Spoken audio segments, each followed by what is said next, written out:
ज्या आपल्या प्रेक्षक म्हणजे ज्या महिला आहेत त्या हा व्हिडिओ बघतात त्यांच्यासाठी काय 5 स्टायलिंग टिप्स तुझ्या बाजूने द्यायला आवडतील तुला, की बाबा हे बेसिक आहेत ज्या मी फॉलो करते तुम्ही सुद्धा फॉलो करा?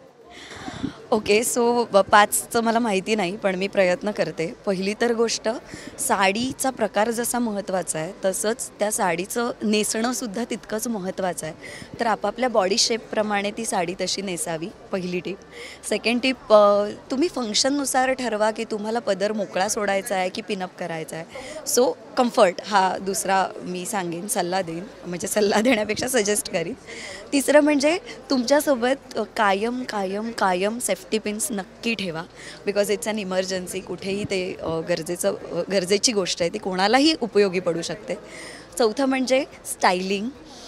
तुम्ही छान कंबाईन करू शकता ज्वेलरी, तुमचं क्लच, तुमचं हेअरस्टाईल आणि सगळंच तुम्ही तुमच्या साडीच्या प्रकारानुसार हे सगळं छान साडी खुलेल आणि तुमचंही रूप त्यामुळे खुलून दिसेल, असं काहीतरी तुम्ही करू शकता.